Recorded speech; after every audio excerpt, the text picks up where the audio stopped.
Welcome to an Archbender's Journal, The Last Will of Lucy Sutton. I'm your host, Terrence Franklin. In each episode, we go on an odyssey to discover my family history, and I invite guests to share their stories to bend the arc of history with their own legacy. You can find the show through YouTube, LinkedIn, Facebook, Apple Podcasts, Spotify, Google Podcasts, and more. Now please, join me for an Archbender's Journal, The Last Will of Lucy Sutton. I'm your host, Terry Franklin.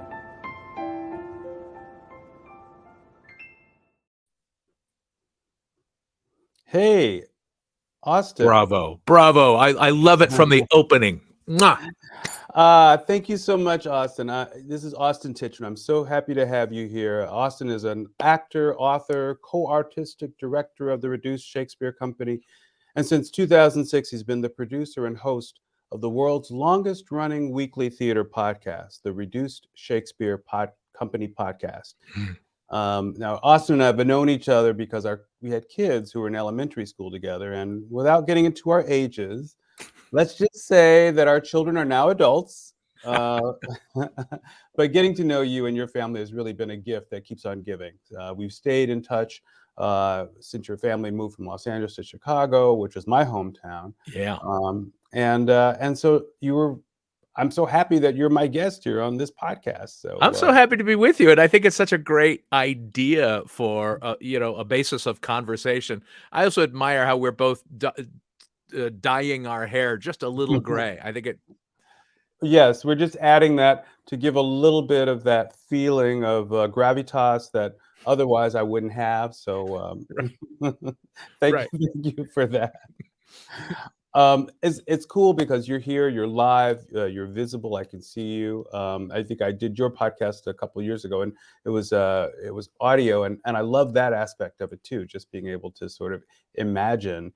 But I get to see you face to face. Yeah, this is fun, and it is definitely more work doing video, which is why, and I am inherently lazy, so I have only doing audio. But that's why I'm able to still do the podcast after coming into 17 years now. 17 years. That's amazing. It's easier. I can't believe it. 17 years. That's, like you said, it's long. Like, people weren't doing podcasts when you started doing podcasts. No, they weren't. My daughter was 6, and now she's a college graduate. You were ahead of the curve, and you still are. So thanks for being here with us. You're welcome. I mean, I was so glad to hear about your story and to have you come on and talk about your great grandparents. All four of them. Because I've always been a sucker for generational tales in real life and in fiction. So when it comes up in a movie or comes up in a novel, I'm a sucker for it. And when it comes up in even real life, it's even more exciting for me. Yeah, well, I'd love to talk to you about some of that. I mean, like, where did you get your interest in genealogy? I guess I got it from my dad, who unfortunately got Alzheimer's and passed away before really the advent of 23andMe or Ancestry.com. He was a guy. He was born. I'm a 5th generation San Franciscan. I was born in San Francisco. My dad, my grandfather, my great-grandfather were all born in San Francisco. My great-great-grandfather came to San Francisco in 1856 from New Jersey, where my Puritan ancestors settled in the 1660s. They were when they show the list of the founders of Newark, New Jersey.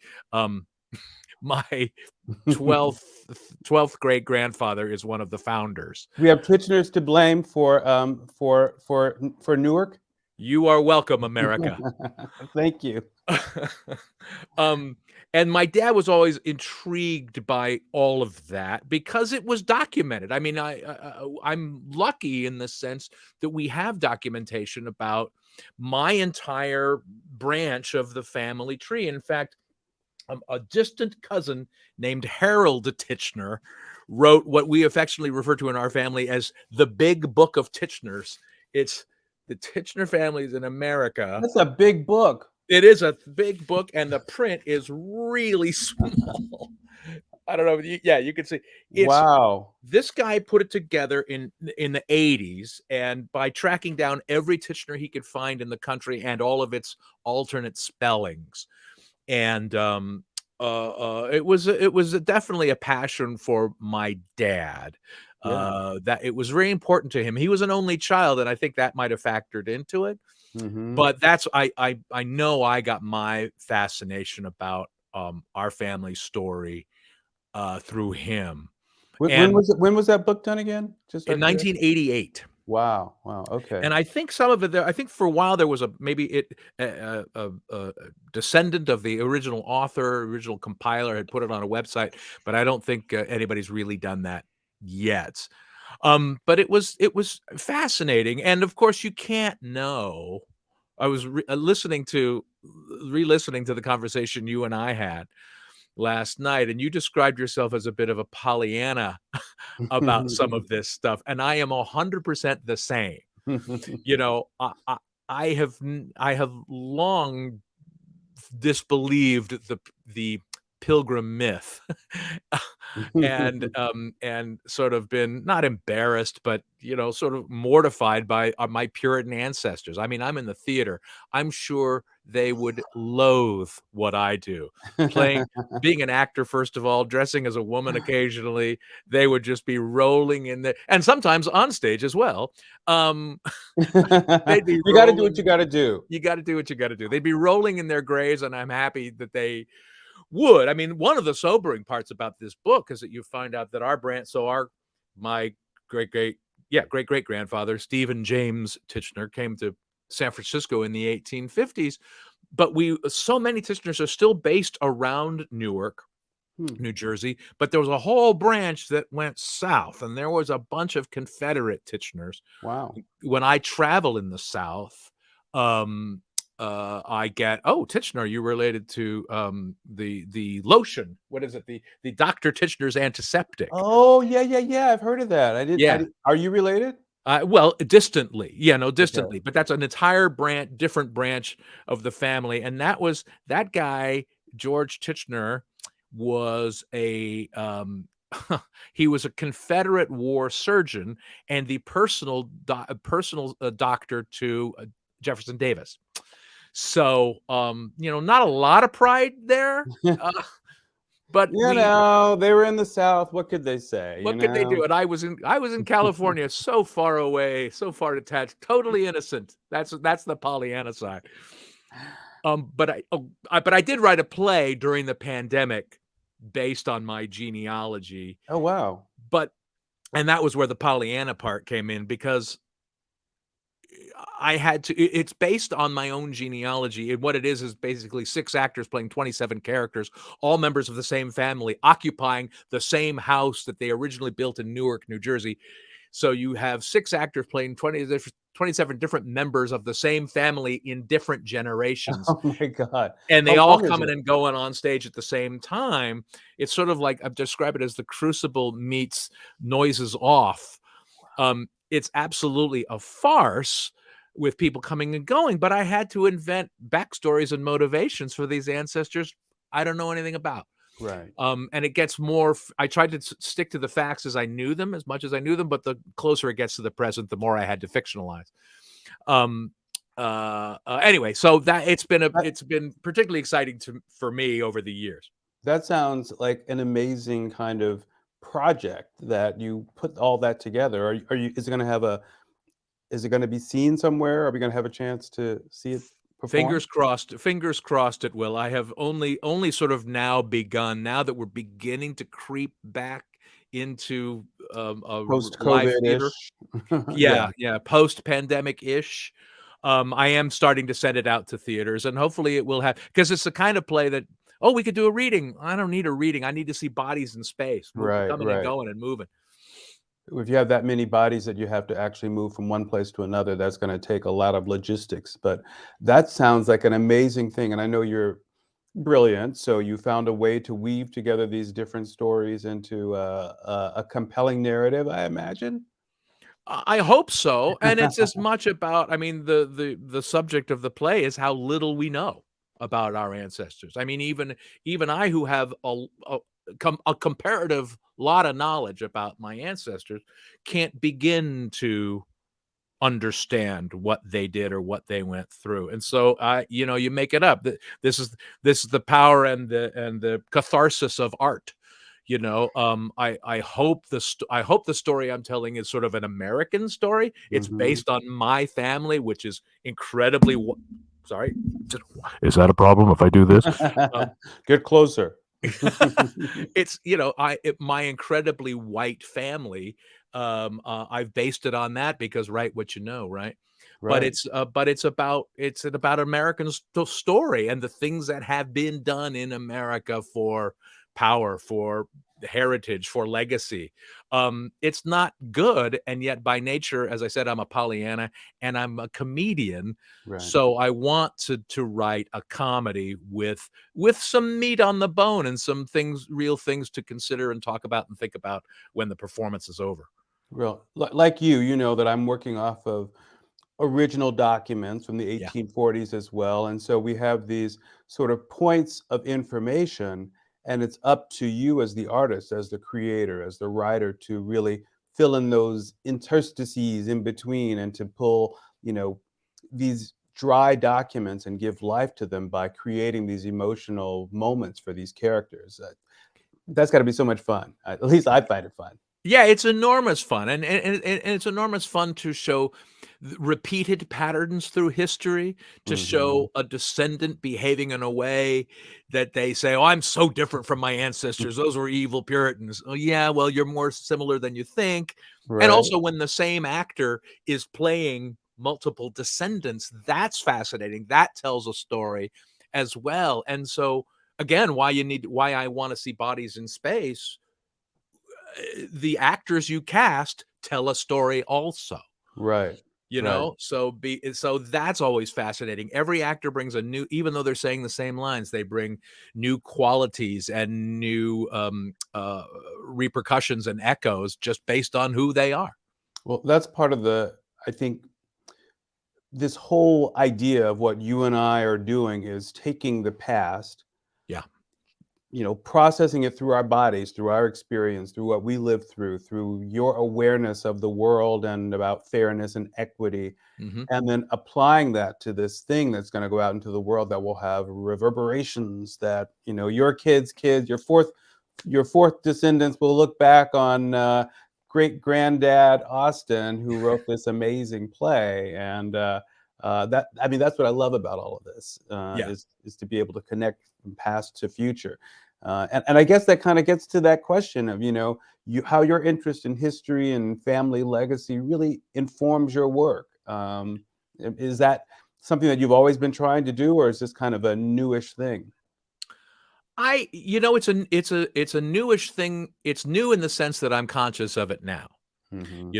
I do think, exactly what you said, that impulse to tell stories, that impulse to share who you are through your art, through Hmm. what you choose to put on stage, has always been there, for me and my brother and sister. Weirdly, we're all in the arts somehow, Oh, okay. as actors or writers or directors and choreographers. And my sister's a dancer, and she's also a teacher on the high school level.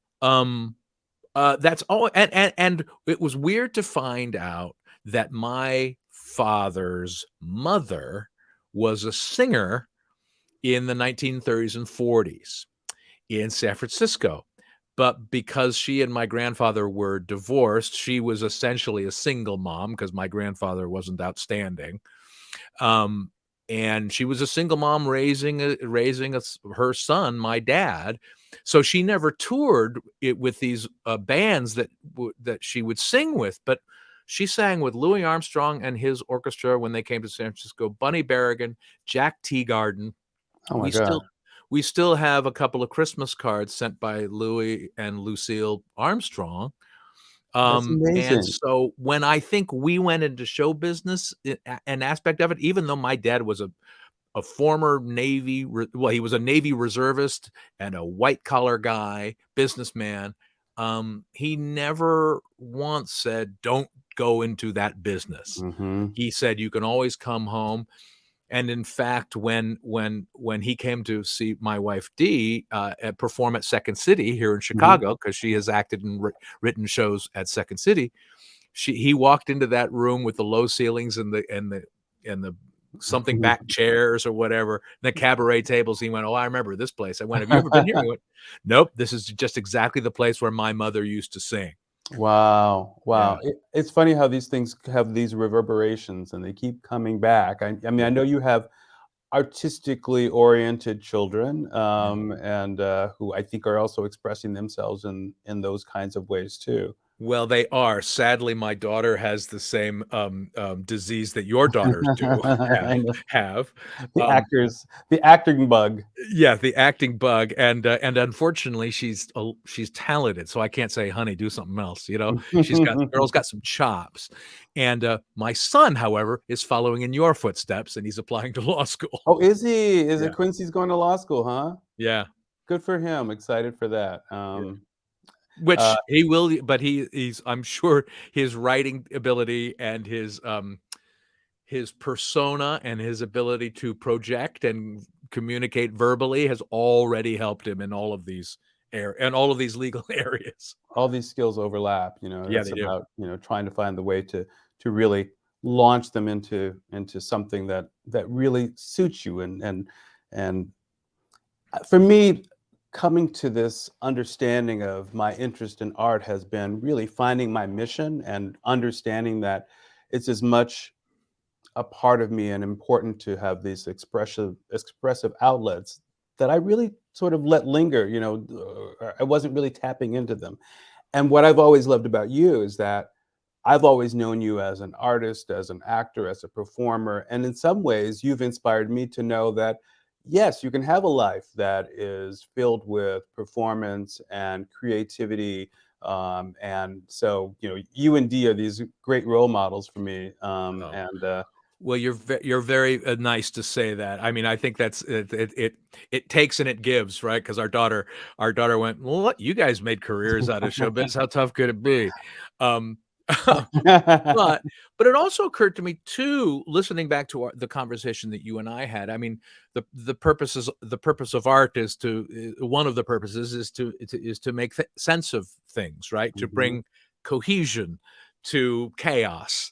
Um, and I think it's fascinating that even before you started on your fiction, not fictional, but your narrative career Right? of your ancestors, you were involved in estates and trusts and legacy.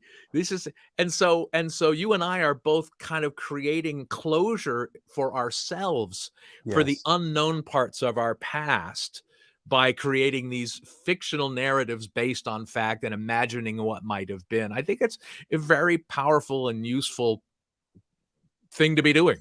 Yeah, I feel like it's almost sort of like, within the DNA, there's something that's in you that's, epigenetic that, you've got your grandmother's performance skills and all of that. And I feel like whether we think about it on a conscious basis on a, daily or not, these are part of us. This is what has brought us here. And somehow we're living and experiencing all that our ancestors have brought to the table and what can we do to sort of supercharge that and take it to the next level and you're the example of that. I love that. Well, and some of that influence, some of that legacy we understand, and some of that we don't. But we are the sum of all of our parts. We are. Yeah. So and is there anything else you want to tell me about your family's story, either some more anecdotes about this amazing history that even when I was reminded that you were going to be doing when I knew you were going to be doing this show and you mentioned that, I was like, oh yeah, that's right, he has this interesting genealogical interest as well as doing the Shakespeare podcast. And maybe I want to have you tell a little bit about that too, because I want people to be interested and to follow that as well. Sure, we could talk about all of that. How long you got? We the most recent anecdote about legacy is that, as I said, my son is applying to law school, and he's applying to, and which made D and I think, wow, who is this kid? He's not our kid. He's ambitious and he's got the grades and the LSAT scores to make this a real thing. But then he said he wants to focus on space law. Ah. Because space right now is being privatized or militarized, and somebody has to be watching out for all of us, the common good up there. And so that's what he's focusing on. And that made Dee and I go, oh, maybe he is our kid, because we're both Star Trek nerds. Dee and I. We have forced that on both of our children. But it also turns out that my great-grandfather, so my father's grandfather, Okay. for whom he and I are both named. My dad was the second, Austin Kent Tichenor, and I'm Austin Kent Tichenor the third. We're named after my great-grandfather, who was the president and CEO of the Alaska Packers Association, based in San Francisco, the last large commercial sailing fleet that went up and down the West Coast up to Alaska, where they had the canning factories and the fisheries, and bringing the product back down to the Bay Area. And ultimately, I think in the 40s, or maybe the late 30s, my great-grandfather sold the Alaska Packers Association to Del Monte. Oh, wow. But all the ships were named. They were named the Star of something. Each ship was the Star of Alaska, the Star of California, the Star of whatever, Copenhagen, whatever they were. And so they were known collectively. Those ships were called the Star Fleet. And now my son is going into space law, and we're digging that connection a lot. It's brilliant. I love it. I love it. But well, this is fun. This is my kickoff, and I feel like we've had a great chat, a chance to connect up about the past and about the present, and what you're doing creatively in the future. I know I'm gonna want everybody to tune in to the Reduced Shakespeare Company podcast. How often does it play? It comes out every Monday. Okay. Next Monday will be my 841st consecutive episode. That's how many weeks I've been doing it. But they're almost always really fun conversations with actors and comedians and writers and authors and illustrators, improvisers. It's always a fun conversation, usually about pros doing exactly what we're doing, is just shooting the breeze about work that they're passionate about and cracking jokes. That's worth it all right there. So, Yeah. Well, this is really great. I so appreciate your coming on and joining me, Austin. This is like amazing to have you as my first guest, because Oh, man, I'm happy to do it. I'm so excited for you, Terry. I think this is a really fun idea. I can't wait to listen to more. Well, I look forward to checking out what you got going on, and to continuing to share this information and share it with other people, and to find out what's going on with your family too, because I'm looking forward to seeing everybody on some stages. I know that they all will be, or in a courtroom. Which is a stage. It's all the same. So I've only played lawyers on TV. I'm not and a judges real too. I think I remember seeing you as a judge too, at least once. haven't graduated to You judge haven't yet. been a judge? I thought I saw you as a judge one time. No, No, only a lawyer. just a lawyer, usually a jerk too. Well, I don't want to say typecasting. Yeah. Wait, what the? No, But no. my mom always said, "Honey, they never let you smile in these shows." I went, "Mom, the checks are clearing. I'll say whatever they need me to I'll say." smile when I open the check and deposit it into my account. Well, thank you again, Austin. This was so valuable and so useful and so fun. I had a great time talking with you. And You're welcome, Terry. Thank you for inviting me. This is really fun. Thank you. Love to the family. Mwah. Bye, Austin. Thank you for tuning in to An Archbender's Journal, The Last Will of Lucy Sutton. I've been your host, Terrence Franklin. You can find this show through YouTube, LinkedIn, Facebook, Apple Podcasts, Spotify, Google Podcasts, and more. Thank you for your positive feedback, comments, questions, and for sharing this show with others.